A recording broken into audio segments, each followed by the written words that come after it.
Supposedly, these guys argue that Jesus never claimed to be God, Messiah, or Savior, okay? These guys are a very small radical subset, radical branch of New Testament scholarship. Almost half of their members have earned their degrees from either Harvard, Claremont, or Vanderbilt. Probably the three most radical, far-left New Testament departments in the country. European scholars are not represented. Cutting-edge European scholarship sounds so close to evangelical scholarship at this point. They acknowledge so much of the New Testament being historically reliable. Evangelical scholars, Bible-believing scholars, do not get an invitation either. 40 of the 74 members are relative unknowns. The main thing is point J, they have a bias, a philosophical bias against the supernatural. They're biased against miracles. They start out, premise number one, miracles do not happen. Miracles do not occur. And then from there they say, therefore, the Bible is just a human book and contains errors. We don't want to mess with Jesus. We don't want to slam him, call him a liar or a lunatic. So therefore, Jesus never claimed to be God. Jesus never rose from the dead. And the list goes on and on. In the end, it's their bias against miracles. Let me say this. In academic circles, modernism is just about dead. The idea that the scientific laws of nature can never be superseded or violated, that went out years ago.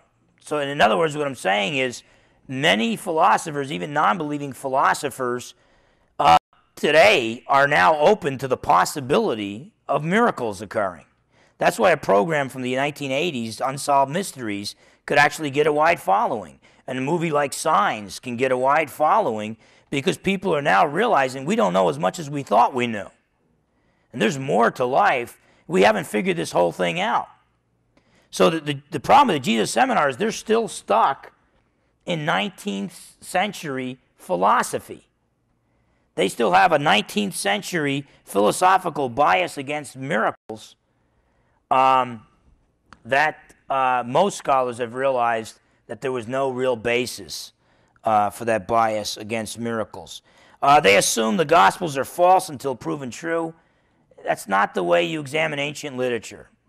Aristotle said that when you look at something that purports to be a historical document, you consider it true until you find evidence that it's false. Okay? So they have a double standard. They test all other ancient literature by one standard, true until proven false, and then the New Testament, false until proven true. And then they say, and we'll only accept it as true if it meets, if it jumps through these 25 hoops, okay? Unreasonable standards. They also believe in a non-supernatural original manuscript which no one has ever seen, usually called Q. Now let me say this, it's not just the Jesus Seminar, even some conservative scholars for some weird reason believe in Q, okay? Don't ask me why. But whatever the case, it just supposedly contains nothing but the sayings of Jesus, and supposedly he never claimed to be God or Savior there. Listen, we have thousands of copies of the New Testament. It is not blind faith to believe in the reliability of the New Testament. No one's ever seen the Q document. If you go to Barnes & Noble and you buy a copy of the Q document, it's because they believe Q are the quotes of Jesus that are in both Matthew and Luke's gospel that are not found in Mark, because they think Matthew and Luke got a lot of their information from Mark, and these are sayings that they didn't get from Mark, so they must have got it from someone else. We'll call it Q. But see, they presuppose that these guys were stealing from each other and borrowing each other's work, okay, rather than being eyewitnesses or knowing eyewitnesses.